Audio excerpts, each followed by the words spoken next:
Vertical ID card बनाउनको लागि हामीले इन्सर्टमा क्लिक गर्ने। इन्सर्टबाट हामीले सेपमा आए र सेप्सबाट मैले एउटा रेक्टेंगल सेप ल्याएँ। अहिले मैले रेक्टेंगल सेपमा क्लिक गरेँ। यस्तो एउटा बक्स यसरी बनाउने। यसको चाहिँ यहाँबाट 2 इन्च, आज यतापट्टि 2 इन्च राख्ने, यता 3 इन्च राख्ने। यो एउटा हामीले सेप ड्र गर्यौं, रेक्टेंगल सेप ड्र गर्यौं। यो रेक्टेंगल सेप ड्र गरिसकेपछि यसको बाहिर यतापट्टि अर्को सेप पनि हामी ड्र गर्छौं। इन्सर्टमा आएर सेप्सबाट यो रेक्टेंगल, मैले यो रेक्टेंगल फेरि यतापट्टि ड्र गरेँ। यसरी हामीले रेक्टेंगल ड्र गरिसक्यौं र अब हामी यति रेक्टेंगल बनाइसकेपछि अब हामी यसमा क्लिक गर्दै यहाँबाट हामी कलर फिल गर्न मिल्छ। यहाँ माथि दिएको छ कलरहरु। मैले फर्मेटमा क्लिक गर्यो भने फर्मेटमा यहाँनिर सेप फिल भन्ने अप्सन छ अनि सेप आउटलाइन अनि यो छ। सेप फिल भनेको कुनै सेप भित्र कलर फिल गर्नको लागि युज गरिन्छ। यो सेप भित्र हामी कुनै कलर फिल गर्नु पर्यो, यो युज गरिन्छ पिक्चर यताउता। अनि आउटलाइन भनेको बाहिरको लाइन। मैले यसको कलर चाहिँ यस्तो ब्लू कलर राख्दै, डार्क ब्लू। अनि आउटलाइन चाहिँ यो बाहिरको आउटलाइन चाहिँ नो आउटलाइन। हेर्नु, एउटा यो सेप छ, अर्को यो छ। यो सेप भन्दा बाहिरपट्टि मैले त्यो सेप राखेको छु। अब त्यसपछि यसमा आएर मैले फरक कलर गर्न चाहे, मैले त्यसको कलर चाहिँ यता स्टाइल्सबाट यहाँबाट गर्छु। स्टाइल्समा आएर यहाँबाट मैले कुनै एउटा कलर राखेँ। यसमा आइसकेपछि मैले सेभ आउटलाइन भन्ने छ, सेभ आउटलाइन चाहिँ नो आउटलाइन गरेँ। ल, यो चाहिँ हाम्रो नर्मल भयो। अब मैले यो भित्र लेख्नु पर्यो। यसमा आइडी कार्ड भनेर लेख्छु अनि बाँकी यसमा डिटेल लेख्छु। र त्यसको लागि चाहिँ हामीले ओडा आर्ट भन्नेमा जानुपर्ने। र मैले यतिकै मिलाएँ। मैले पहिला यो बाहिर क्लिक गरेर इन्सर्टमा आएँ। इन्सर्टबाट यता साइडमा छ ओडा आर्ट। हामी यो ओडा आर्टमा आउँछौँ। यो ओडा आर्टमा क्लिक गरेपछि यहाँ थुप्रै किसिमका ओडा आर्टहरू देख्न सकिन्छ। यतापट्टि तेर्सोवाला छन् यिनीहरू यहाँसम्मको, र यतापट्टि हाम्रो भर्टिकलवाला छन् र यो होरिजेन्टल। यो ठाडोमा लेखिएको कुरा यहाँ छन्, तेर्सोमा लेखिएको कुरा यहाँ छन्। मैले यताबाट यो ठाडोवाला जुन यो भर्टिकलवाला छ यो साइडको ओडा आर्ट स्टाइल 6 भन्ने छ। मैले ओडा आर्ट स्टाइल 6 मा क्लिक गरेँ। यसरी खुलेर आउँछ यो ओडा आर्ट भन्ने बक्स। र मैले अब यता लेख्छु क्यापिटलमा आइडी कार्ड भनेर। आइडी कार्ड भनेर लेखेँ अनि ओके गरेँ र यहाँबाट टेक्स्ट र्यापिङमा क्लिक गरेर इन फ्रन्ट अफ टेक्स्ट। यो गर्न चाहिँ नबिर्सिनु पर्ने कुरा है। हेर्नुहोस्, यो मैले कुनै पनि चिज ओडा आर्टबाट लेखेर ल्यायो भने यताउता सराउन खोज्यो, यो अगाडि चाहिने हो हामीलाई, यो बक्समा फिट गर्नुपर्ने हो, यो आउँदै छैन, यताउता सर्दै छैन। अब यो सर्दै छैन, यो बक्सभन्दा बाहिर ल्याउनु पर्यो। यसको लागि हामीले नबिर्सिकन जे पनि चिज हामी ओडा आर्टबाट ल्याउँछौँ, जे पनि चिज ओडा आर्टबाट लेख्छौँ, त्यसलाई यताउता सराउनको लागि अथवा नबिर्सिकन गर्नुपर्ने काम एउटा हुन्छ टेक्स्ट र्यापिङ। यहाँ दिएको छ टेक्स्ट र्यापिङबाट इन फ्रन्ट अफ टेक्स्ट। यो गर्न चाहिँ नबिर्सिनु। फर्मेटमा आएर टेक्स्ट र्यापिङबाट इन फ्रन्ट अफ टेक्स्ट। यो गरेन भने त्यो सर्दैन, यताउता चलाउन गाह्रो हुन्छ।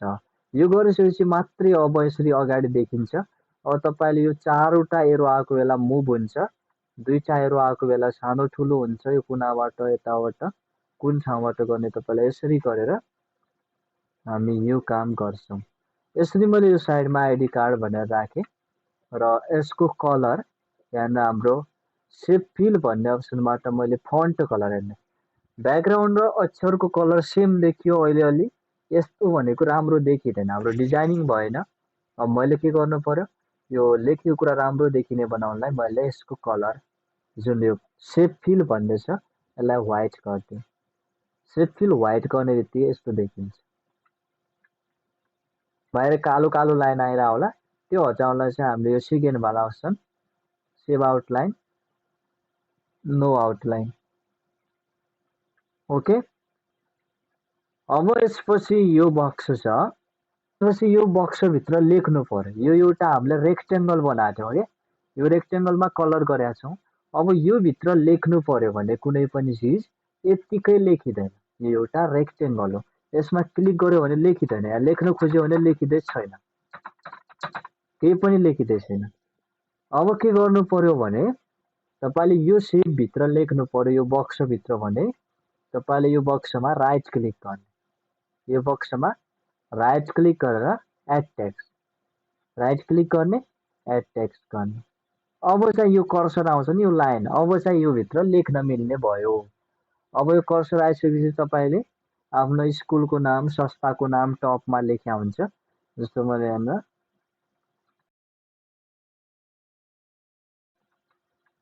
अब त्यसपछि यो सेन्टरमा बिचमा लेख्नु छ भने यसमा क्लिक गरेर होमबाट हामीले सेन्टर एलाइनमेन्ट सिकेका थियौँ, सेन्टर बिचमा लेख्नको लागि। र यतिलाई सिलेक्ट गरेर अलि बोल्ड गरिदिन्छु, अलि ठुलो, कलर चेन्ज गरिदिन्छु रेड, यसरी। त्यसपछि म इन्टर गर्छु, इन्टर गरेपछि फेरि बिचैबाट लेख्छ, तर मैले कलर चेन्ज गर्छु र अब म यहाँ लेख्न थाल्छु एड्रेस, यो एड्रेस राख्ने र यसको साइज अलि सानो बनाएर अब मैले यो दुईटै सिलेक्ट गर्ने, दुईटै सिलेक्ट गरेपछि यहाँबाट हाम्रो लाइन स्पेसिङ भन्ने छ, लाइन स्पेसिङलाई 1.0, फेरि लाइन स्पेसिङमा आएर रिमुभ स्पेस आफ्टर प्याराग्राफ गर्ने, remove space after paragraph select गर्ने। हेर्नु यो धेरै टाढा देखिँदैछ, अब नजिक गर्नु पर्यो भने के गर्नु पर्यो, रिमुभ स्पेस आफ्टर प्याराग्राफ, यसरी आउँछ। इन्टर गर्यौँ, अब आइडी कार्ड हाम्रो यता लेखेकै छ, तपाईँको फोन नम्बर यताउता लेख्या हुन्छ, त्यो हामीले अहिले केही पनि लेखेन। अब मैले लेफ्टबाट आएर बिचमा फोटो राख्या हुन्छ। अब मैले इन्टर इन्टर इन्टर गर्छु र अब मैले यो ठाउँमा फोटोको लागि, फोटो राख्नको लागि ठाउँ छोड्न इन्सर्टमा आउने, इन्सर्टबाट सेप्समा आउने, सेप्समा आएर मैले यो रेक्टेङ्गल, रेक्टेङ्गलभित्र फोटो राख्ने हो भने रेक्टेङ्गल, सर्कलभित्र सर्कल, यहाँनिर रेक्टेङ्गलमा क्लिक गरेर मैले यहाँनिर यसरी ड्र गरेँ, यहाँनिर यो भित्र हामी फोटो राख्छौँ।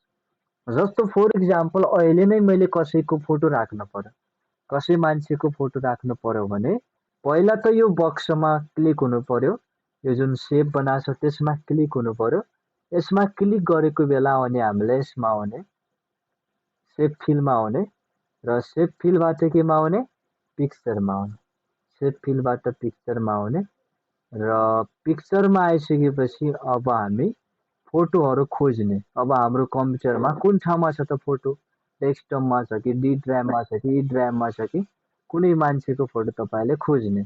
जस्तो अहिले पिक्चरभित्र सिम्पल पिक्चरमा यस्ता फोटोहरू छन्, यो राख्न सक्नुहुन्छ, अथवा कुनै मान्छेको फोटो। मैले अहिले सिम्पल पिक्चर नै राखेँ, यहाँबाट मैले फर इक्जाम्पल मैले यसको आइडी कार्ड बनाउँदैछु, ल यो राखेँ, देखिरहेको छ यसरी मान्छेको फोटो आउँछ। यहाँ यो सेपमा क्लिक गर्ने, सेप फिलबाट पिक्चर, पिक्चरबाट तपाईँलाई कुन फोटो राख्ने हो त्यो फोटो तपाईँले चुज गर्नु पर्यो। ओके, अब म यसपछि यसको तल ल नेम, अब सिलेक्ट गरेर यसको कलर चाहिँ अलि चेन्ज गरिदिएँ मैले। अब यहाँ नेम राखेर मैले यतापट्टि नाम राखिदिएँ कसैको, आकाश थापा भनेर नाम राखेँ मानौँ, अनि यहाँ एड्रेस काठमाडौँ राखिदिएँ। जस्तो डेट अफ बर्थ मैले यहाँ सिलेक्ट, अलि अक्षरको साइज सानो बनाउनु होला, यो 9सम्म सानो बनाउनु मिल्छ। यहाँ कुनै डेट अफ बर्थ राखेँ, इन्टर गरेँ। त्यसपछि मैले यहाँ फादर्स नेम नाम राखेँ, मलाई थाहा छैन, मैले एबिसी थापा भनेर राखेँ। त्यसपछि मैले यहाँनिर पोस्ट भनेर राखिदिएँ। जस्तो अब पोस्ट कुन पोस्टमा काम गर्छ, हाम्रो इम्प्लोइ हो भने, अब अथवा तपाईँले स्टुडेन्ट हो भने क्लास रोल नम्बर भनेर राख्नु मिल्यो। मैले पोस्ट फर इक्जाम्पल म्यानेजर राख्थेँ। अनि यहाँबाट कन्ट्याक्ट जति हो एउटा नम्बर राखिदिएँ मैले। अनि जस्तो अब इमेल पनि राखेको हुन्छ। अब मैले इमेल त्यसपछि मैले लास्टमा भ्यालिड अप टु भनेर लेख्छु। भ्यालिड कहिलेसम्मको लागि हो, मानव 1 वर्षको लागि हो भने त्यो अनुसार हामीले यहाँ राख्छौँ। यसरी राख्नु मिल्छ। यति गरे यति नै हाम्रो फाइनल बन्यो। अब लास्टमा तपाईँले कम्पनीको नाम, एड्रेस, इमेल राख्न सक्नुहुन्छ। र अब यसको साइजको कुरा रह्यो। अब यताबाट मैले अलि साइज सानो बनाउँछु, अटाउने जति, अनि यताबाट पनि। र फाइनल्ली हाम्रो आइडी कार्ड रेडी भयो। मैले यति बनाइसकेका थिएँ, अस्ति बनाइसकेका थिएँ यति। अब हामीले बिग्रियो, यो बनाइसकेपछि बिग्रियो भनेपछि हामी कन्ट्रोल जेड गरेर त्यो अवस्थामा आउन सक्छौँ। अब मैले यसलाई धेरै बनाउनु पर्यो अथवा यताउता सराउनु पर्यो भने सँगै सर्दै छैन। यो फरक छ, यो फरक छ, यस्तो फरक छ। अब तपाईँले यो सबैलाई एकैचोटि सराउनु छ भने अब के गर्ने भने यहाँ पहिला होममा आएर सिलेक्ट, केमा क्लिक गर्ने, सिलेक्टमा क्लिक गर्ने, सिलेक्टबाट सिलेक्ट अब्जेक्टमा क्लिक गर्ने, सिलेक्टबाट सिलेक्ट अब्जेक्ट।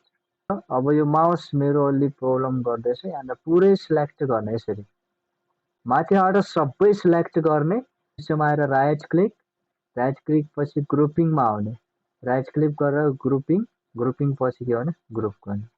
अब हेर्ने यहाँनिर हाम्रो आइडी कार्ड बन्यो। अब यो आइडी कार्डलाई धेरै बनाउनु छ भने तपाईँले यो आइडी कार्डको बाहिरको यसमा क्लिक गरेर कन्ट्रोल+D डुप्लिकेट, कन्ट्रोल-D के हुन्छ डुप्लिकेट, कन्ट्रोल-D अथवा कन्ट्रोल-C कन्ट्रोल-V कपी पेस्ट पनि गर्न मिल्छ।